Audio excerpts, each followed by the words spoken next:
आपको याद होगा 2014 के लोकसभा चुनाव में भारतीय जनता पार्टी ने नरेंद्र मोदी को अपना प्रधानमंत्री पद का उम्मीदवार घोषित किया था।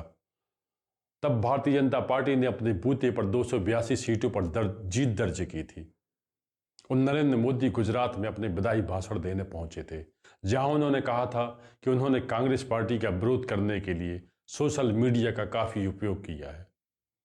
कांग्रेस पार्टी तो अभी सत्ते में है, उसे समझ में नहीं आ रहा है कि क्या हो गया है और अभी वो लंबे समय तक सत्ते में रहेगी। उसे बहुत लंबे समय तक इस समझ में ही नहीं आएगा कि आखिर उसके साथ हुआ क्या है। आज 2024 की यदि बात करें तो कांग्रेस पार्टी 99 सीटों पर पहुंच गई है और विपक्षी गठबंधन 236 सीटों के साथ एक मजबूत स्थिति में है। पर राहुल गांधी ने इतने बीते हुए वर्षों में जो कुछ सीखा है, जो समझा है, जो ट्रिक पे आज वो काम कर रहे हैं, उस ट्रिक पर नरेंद्र मोदी और उनके सहयोगी साफ साफ फंसते हुए दिखाई दे रहे हैं। दरअसल राहुल गांधी जब अमेरिका यात्रा पर गए थे तब उन्होंने सिखों के संदर्भ में बयानबाजी की थी और उनके बयान को खालिस्तानी आतंकवादी पन्नू ने अपना समर्थन दिया था। इसके बाद वो अमेरिकी सांसद इल्हान उमर से मिले थे, जिन्हें भारत विरोधी सांसद माना जाता है। आरक्षण के संदर्भ में भी उन्होंने बयानबाजी की थी। सैम पित्रोदा को जो लोकसभा चुनाव के दौरान कांग्रेस पार्टी ने निकाल दिया था, उन्हें फिर से कांग्रेस पार्टी में शामिल कर लिया था। एक पत्रकार के साथ मारपीट की घटना हो गई। तमाम घटनाएं ऐसी थीं जिनसे राहुल गांधी को बहुत अच्छे से और बहुत बेहतर तरीके से घेरा जा सकता था।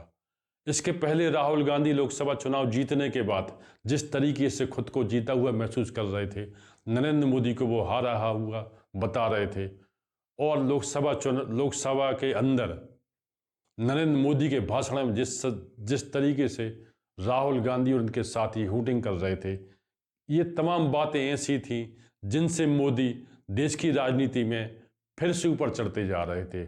उनका ग्राफ फिर से आगे बढ़ रहा था। मोदी के इस बढ़ते हुए ग्राफ को राहुल गांधी ने अपनी ट्रिक से रोक दिया। दरअसल भारतीय जनता पार्टी के केंद्रीय मंत्री रवनीश सिंह बिट्टू ने राहुल गांधी को आतंकवादी नंबर 1 कह दिया। दिल्ली में भारतीय जनता पार्टी के एक नेता ने तो कह दिया कि जैसा राहुल की दादी का हाल हुआ है वैसा ही राहुल का होगा। महाराष्ट्र में एकनाथ शिंदे की शिवसेना के विधायक ने कह दिया कि जो राहुल की जीप काट कर लाएगा उसे 11 लाख रुपए इनाम में दिए जाएंगे। इसी बयान को भारतीय जनता पार्टी के सांसद ने आगे बढ़ा दिया जब उन्होंने कह दिया कि जो राहुल गांधी की जीप को काट कर नहीं बल्कि जलाकर बताएगा उसे इनाम दिया जाएगा। जाहिर है इन सब बातों से कांग्रेस पार्टी ने भारतीय जनता पार्टी को ज़्यादा तरीके से घेर लिया। जिस बयानों पर राहुल गांधी और कांग्रेस पार्टी को कटघरे में होना था, उल्टा भारतीय जनता पार्टी और उसके सहयोगी कटघरे में दिखाई दे रहे हैं। इसी को लेकर राष्ट्रीय कांग्रेस के अध्यक्ष मल्लिकार्जुन खड़गे ने नरेंद्र मोदी को एक पत्र लिख दिया, जिसमें उन्होंने कहा कि वो इस तरीके की बयानबाजी पर रोक लगाएं।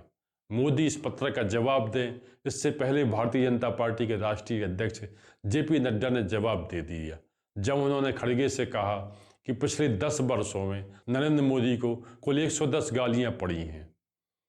हालांकि नड्डा अमेरिका में राहुल गांधी ने जिस तरीके से सिखों को लेकर टिप्पणियां की हैं, जिस तरीके से उन्हें मुलाकातें की हैं, जिस तरीके से एक पत्रकार के साथ मारपीट की घटना हुई है, जिस तरीके से उन्होंने आरक्षण के संदर्भ में बयान दिया है, इसको लेकर पत्र में जिक्र कर सकते थे और कांग्रेस पार्टी को, राहुल गांधी को घेर सकते थे।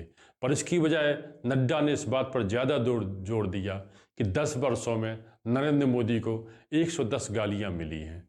जाहिर है नड्डा भी राहुल की इस ट्रिक में फंस गए, क्योंकि वे भूल गए कि इन्हीं 110 गालियों के सहारे ही नरेंद्र मोदी तीसरी बार केंद्र की सत्ता तक पहुंचे हैं।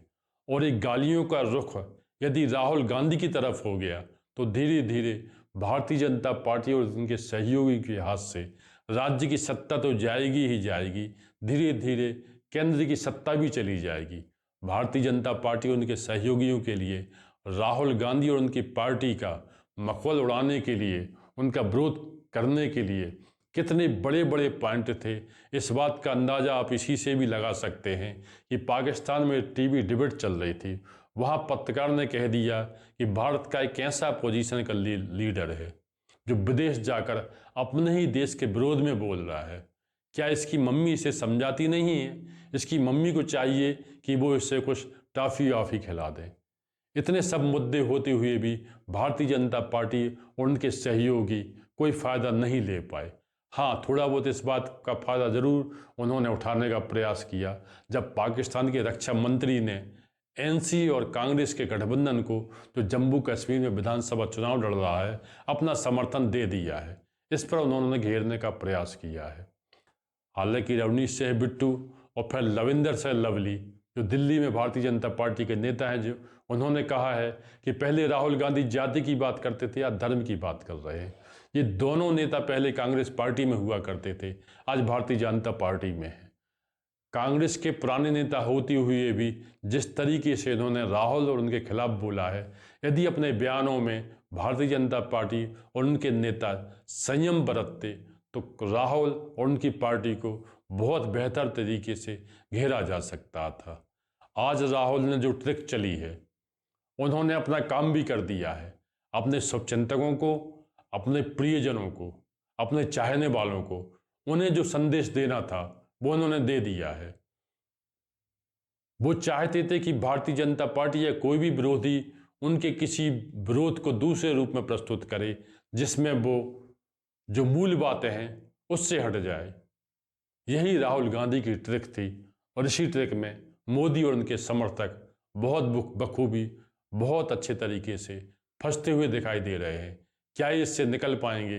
यदि भारतीय जनता पार्टी उनके सहयोगियों को जल्दी समझ में आ गया तब तो ठीक है, ऐसा ना हो देर हो जाए। तब तक के लिए अलविदा। आपसे अनुरोध है कि अपने विचार हमें कमेंट बॉक्स में लिखकर अवश्य अवगत कराइएगा।